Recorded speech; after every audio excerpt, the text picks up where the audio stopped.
Business Behind Your Business podcast, where we have the conversations to help your business grow and thrive. And look, we like to bring those conversations with you where we get hold of experts in the various areas that you want to know about and get them to share their experience, their tips, some case studies, and some ideas to help you run a great business. And today we are working on this whole idea of how a small business can get itself ready to do business with big business, which is a topic that's been coming up regularly and even more so since over the past couple of years with all the changes we've been going through.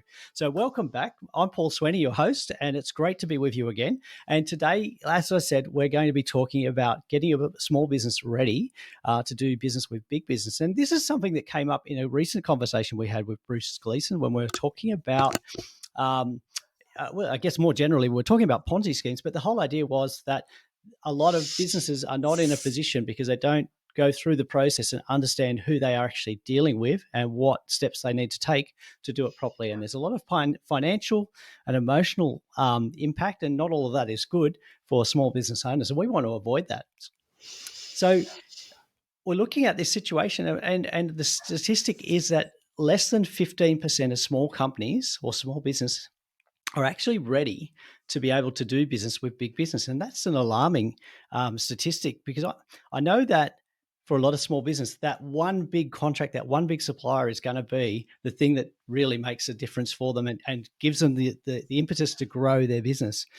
But we're going to find out from our guest today about why that is a problem and how we can improve that statistic. So I'm going to welcome Bronwyn Reid to the microphone. And Bronwyn is described as the small business, big business interpreter. And we're going to learn about why Bronwyn is the interpreter, helping us to understand the differences in small and big business.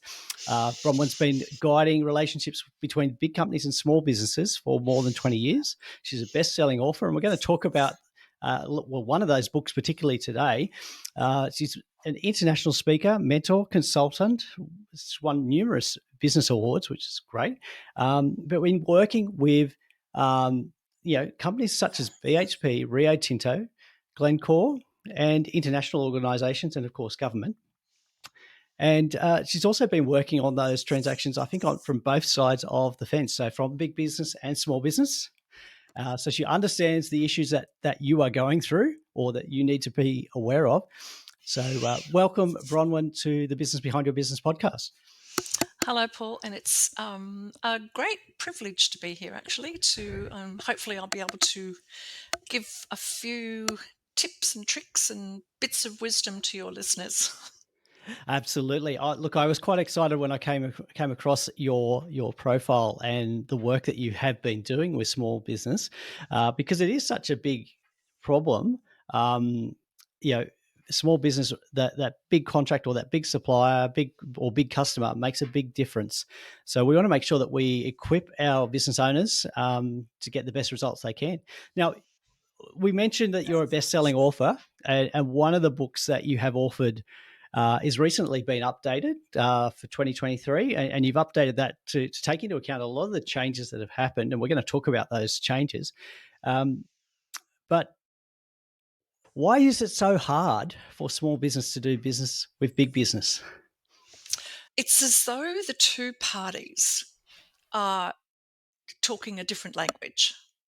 It's like one over here is speaking French and the other one's over here speaking Swahili. And is it any wonder that they can't do business together? They just don't understand each other. However, when I first set out to write Small Company, Big Business, which was way back in 2014, it took me 3 years to get it done. When I started interviewing people and looking at the research to date, I love going down research rabbit holes, I found that both sides of the commercial transaction were actually looking at the same problems, but they were just looking at them from a different point of view. So that's where the book came from, is trying to solve the equation so that both can understand where the other one's coming from. And hopefully over the last few years, I've been able to have some degree of success at that. Yeah, that's great. So both sides are looking at the same problem. So can you summarize what is the core problem that we are needing to look at? The core problem is the first one is the small businesses saying, "Oh, it's all too complex. You have all these, requirements and things that we have to do." And the big business is saying, "Well, they just don't understand. They don't understand us. They don't understand the risk that we face." And that's why we have all these requirements. The second problem is that big businesses say, "Well, you just haven't got good enough systems. We can't rely on you to be supplying on time, every time, to the right quality." But the small business is saying, "But all those systems and everything, that costs a mint in time and money to put into place." So again, you've got the same problem, both looking at it from a different point of view. And the last problem is that the big business is saying, "Well, we can't find you. We don't know where you are." But the small business is saying, "Well, we don't know about the opportunities. We can't find any opportunities." So you've got these three disconnects down the middle. And that is the crux of the problem. Wow. Okay, so it really is, I guess, three parts, not just one issue. Three separate issues, and I think really if we break that down and start focusing on one issue at a time, that's going to be a lot easier to manage. Sure. Yeah. So Yep. how would you suggest that we get started? Like, Let's have a look at the first issue. Big businesses say that small businesses are a risk. They just don't understand. And this is one of the reasons why I updated the book post-COVID, that big businesses would see small businesses as a risk. So what they did was they went and built these massive, complicated, long overseas supply chains. So the supply chains were big business to big business, just a big business in another country or another region. Then COVID came along and we found out where the real risk was. The real risk was with those very long, complicated supply chains. And we've seen it before. There's been examples before where these big, long, complicated supply chains have just simply failed. So the small business narrative of, "Well, we're not that risky," is now coming to the fore. So maybe that problem may be getting a little bit closer. We can only hope. The second problem is this what I call the systems problem. And it is a problem because in my book, systems, good, documented, robust systems are the heart of any business. And there's a lot of resistance to, often in small businesses, to put the effort in to actually do that correctly. On the other hand, the big businesses can go about it so badly that they finish up with this monster that is almost impossible to navigate. It changes every week, and sometimes the big company themselves don't even know what their requirements are. So how on earth could the small company possibly keep up? And the last problem, of course, is the visibility problem. That one, I looked up the statistics for the new book when I was writing the book. Still, apparently, 50 to 60% of small businesses don't have a website. Wow. How can a big company find you if you don't have a website or a good, credible digital presence? That's still a big problem to be solved. Yeah, there's a lot. There's a lot to unpack there. So maybe we go back to this, or the supply chain issue. Um, I think a lot of people have said, "Well, hang on, it's too expensive to create product in Australia, and that's why the big companies go overseas." What's your thought on that? Yes, it is expensive to create some product in Australia. But for the first time, since the Second World War, Australia has experienced food insecurity and some product insecurity. Whoever would have thought that we would be short of medicines in this advanced first world country? I'm not the one making the decisions, but in there is an equation that we're going to have to weigh up. And I know that the federal government is doing quite a lot of work on critical infrastructure, critical supply chains. So there is the gem of a change, of a thinking that maybe cost is not the only thing we need to be looking at. Mm-hmm. Because So the prospect of food insecurity was a really scary thing for Australians. We saw what happened in the supermarket aisles. People literally fighting in supermarket aisles in Australia, for heaven's sake. Maybe yeah, cost isn't all we have to think about. not yeah, that's right. I remember like somebody saying that they were on a plane coming back from, or about to head on a plane coming back from the Northern Territory to Sydney, and they got a phone call from their wife saying, "There's no toilet paper in the shops. Can you get some where you are and bring it home from another state?" And look, yeah, we laugh at it now, but Yeah, really, I it was know. some pretty serious situations. Yeah. But certainly, yeah, that risk of not supplying or not creating product in Australia is certainly more important than cost. And then, of course, we can talk about the employment and creating a stronger economy, local economy. Mm. But yeah, certainly cost should not be the only issue. And there is a little diversion there from what you just said, Paul, that if we can get more big businesses and small businesses creating valuable commerce together, that is an enormous boost for the entire economy. It's a boost for our communities, it's a boost for our states, and it's a boost for our entire federal economy. So there's a lot of big picture stuff there as well. Yeah. So probably beyond the scope of our conversation today, how we're going It to is, fix that. but I just thought I'd throw in that little diversion there. Yeah, absolutely. Yeah, so certainly a big picture thing, and I know that has been raised more at to a visibility level with our politicians and organisations driving those changes. So that's good to hear, and hopefully we won't have to wait a long time before we start seeing some positive changes there. Yeah, But some of these things do take a while, Paul, but I'm it does confident take a we'll long. get there. Yeah. Well, that's my argument. Where small business has an advantage because small business is a lot more nimble than the larger organisations and larger governments, so Absolutely. it can actually implement change at a faster rate Yeah. or pivot their policies and processes, which then goes into our next thing about, well, if we don't have systems and processes, why don't we? And how hard should it be for a small business to put those systems and processes in? You, you're speaking to a bit of an evangelist here, Paul. So I firmly believe that it is not difficult.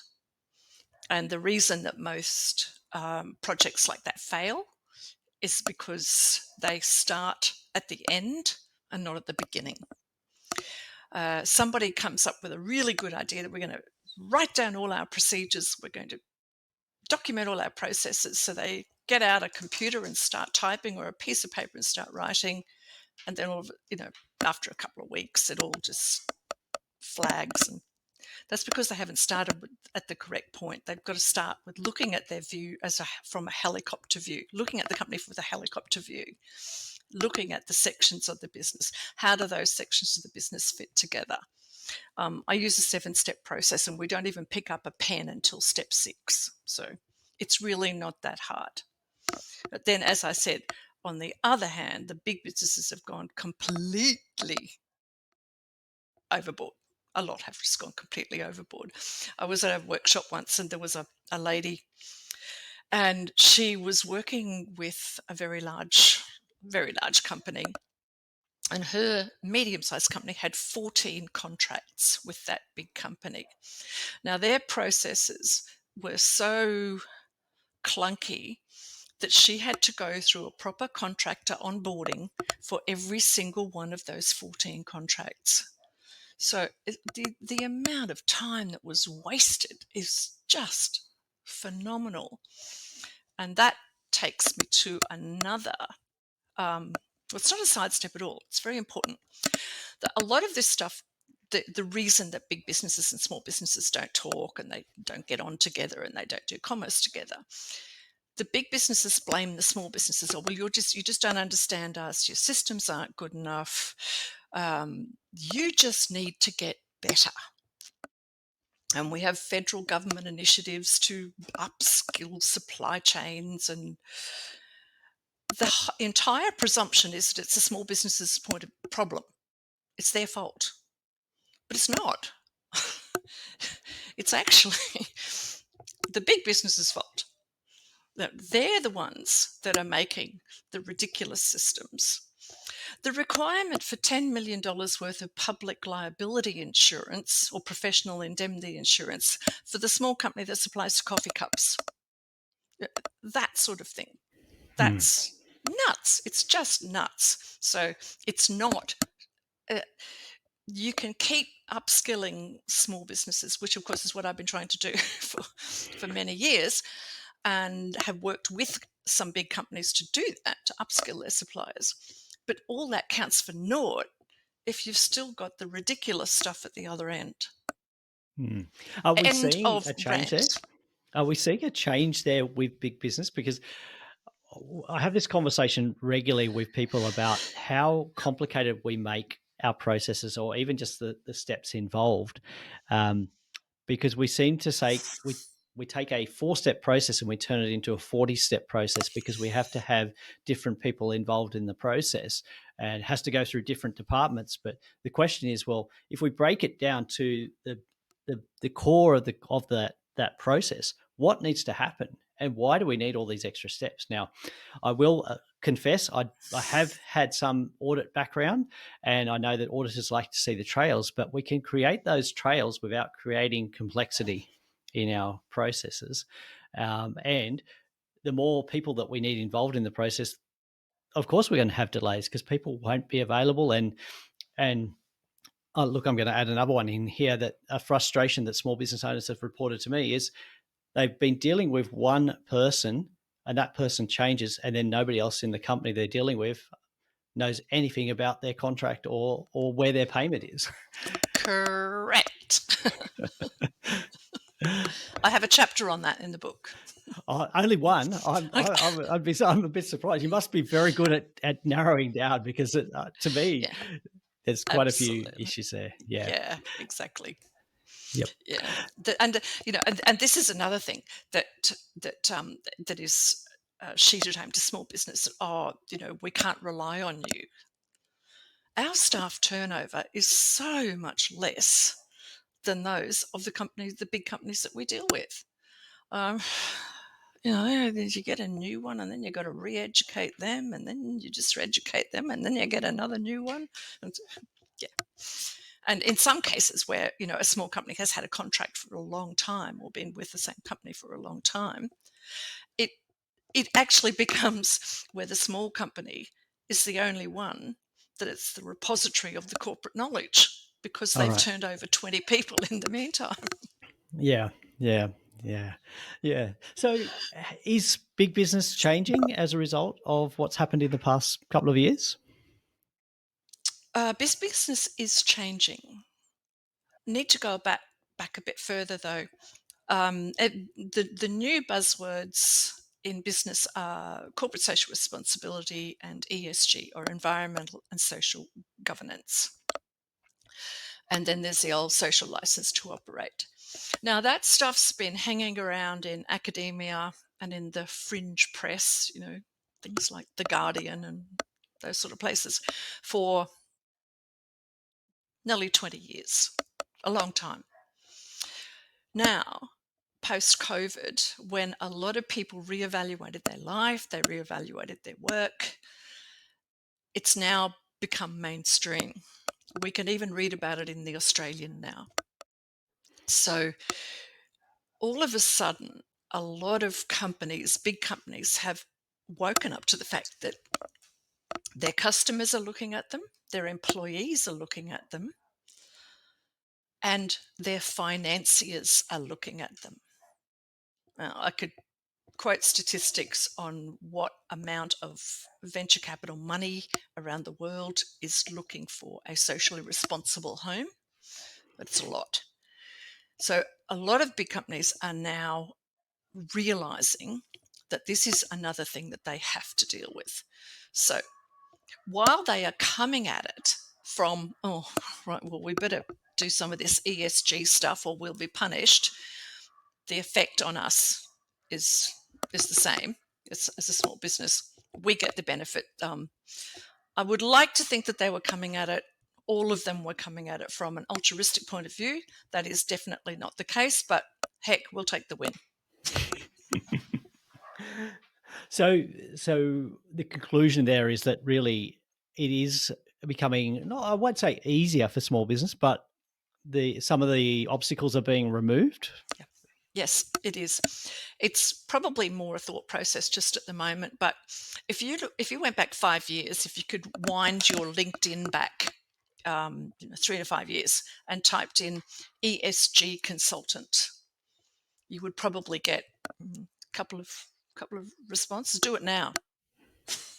Yeah. There are thousands of social responsibility consultants, ESG consultants, even the big the big four consultancy firms, the EY and those, they have all now got ESG divisions, etc., etc. So changes like that can be a long time in the development. As I said, this has probably been about 10 to 20 years now. So it's probably another decade before it becomes normal, if you like. But the trend is there. It is definitely happening, and the supply chain issue plus the ESG issue to me means it's the best opportunities for SMEs in Australia than we have probably ever seen. And that's encouraging. That's encouraging. So I think then that pushes the baton back to the small business owner to make that happen. Yep. And look, I know in your book you've got a lot of guidance about how the small business owner can prepare for that. And look, I'm going to encourage all our listeners to go out and buy the book. Thank you. Because I think there's a lot of value in there. And if you look at it, if you understand the process and you equip yourself properly, you're going to make the process less stressful on yourself. And also, I'm going to say that going through that process, you're going to come up with improvements in how you operate your business. Absolutely. Your business will be better for it. Even if you never win that contract, your business will be better for it. Yep. Yeah, absolutely. And then if you've improved the way that you operate your business, you improve your systems and processes, then you're going to increase your likelihood of successfully winning business from big business. That's going to be beneficial in the long run. Absolutely. The book's actually been called a textbook. I wouldn't call it a thrilling read, but it's it's based on my actual experience. I found a couple of months ago, we were cleaning out an old storage cupboard, and I found our very first tender that we wrote for BHP. Cringe, absolute cringe. I had no idea what I was doing. I mean, the people reading it must have laughed themselves silly. So everything that's in the book is everything that I've learned. It's actually the book that I needed 25 years ago, but I didn't have. So I had to make all the mistakes and waste all the money and the time to finish up writing the book. Yeah. So I talk about what to look out for in contracts, simple stuff like that. What kind of systems do you need? Who to keep in touch with at your company, at the company you're trying to pursue? What they think about you, what they're expecting from you, practical stuff. So lots of good practical guidance, which is not just, as we said, not just going to help with securing more business for your small business from a big business, but also going to help you improve the way you operate and improve the way you think about your business activities, and I'm going to probably suggest here who you actually choose to do business with. Correct. Because I think we're looking at it here. We tend to think that big business is auditioning small business through this tender process, but it should also be a two-way tender, a two-way audition. Absolutely. And I do include quite a lot of information on that. That it's not all roses and hearts when you get a big company as a contract. There's some significant downsides that can be had, as you alluded to before, if you're not prepared. And maybe I think at the very first, I can't remember which chapter it is, but I actually say, do you really want to do this? And I set out a whole list of things that's going to happen to you. And then I suggest that they get a glass of wine or a coffee or something. Sit down and read this list. If you get to the end and you still want to do it, okay, go on, read the rest of the book. Otherwise, put it down and walk away. Yeah, absolutely. And look, it's good to have that objective approach to it, where you can sit back and say, well, hang on, do we need to do this? Should we be proceeding? Is this the right thing for us to be doing? It might not be the right thing now. Maybe it's something to put on in the future, on your future plans, but it's certainly worth considering. So the 2023 version, updated for COVID and all the changes we've had recently, is now available through booksellers and online, and available through your website, bronwynreid.com.au. Correct. Available at all good bookstores. Certainly it's Amazon, Apple Books, all those. Yeah, great. So there's no excuse. It's available pretty much anywhere that you can purchase it. So go ahead and do that. And while you're actually on Bronwyn's website, have a look at some of the programs and training and at some of the other resources she's got available, which can help you just improve the way you structure your business and your processes, and also how you think about who you do business with. There's some great resources there. I encourage you to spend some time having a look and download some of those resources. Look, I'd just like to say thank you, Bronwyn, for coming on to the Business Behind Your Business podcast. It's been great. You've really shared some insights, because I work with small business all the time, but what you shared today has sort of opened up the eyes a bit about there are a few more issues here at play that we need to fix with our small business owners, and there is it is possible to do business with the big business and to do it well. And you've shown that today. So really appreciate your time and coming on. And we hopefully the launch of the second version of the book will be a huge success. I'm hoping it will. I'm hoping that we see a strengthening of small business in Australia, and that big business is not afraid to reach out to small business and tap into some of the great resources we have available. Absolutely. It's been an undeniable pleasure being able to have the privilege to speak to your listeners, Paul. As I said earlier, and I'm making a big call, I know, but it is such an exciting time for small businesses. But absolutely, it doesn't come without a little bit of work. Well, I think that's the case. We need to do the work. We need to put in the effort, and when we do that, the results will be there. They may not be exactly what we envision in our dreams, but we've got a greater success chance if we put in the work. And again, go to bronwynreid.com.au. We'll put the links in the show notes, and they'll be available on the website for you to track down. And we'll also put a link to where you can purchase Bronwyn's book. Thank you for joining us, Bronwyn. It's been an absolute pleasure. And maybe we might need to get you back to talk about how you do business with government, because that's a completely different kettle of fish. It is. It is. We might save that for another day. We'll save that for another day. Absolutely. Thank you, Bronwyn, again on behalf of our listeners, and wish you all the success. Thank you, Paul, and I hope to see some of your listeners downloading some of those resources from the website. Great. Fantastic.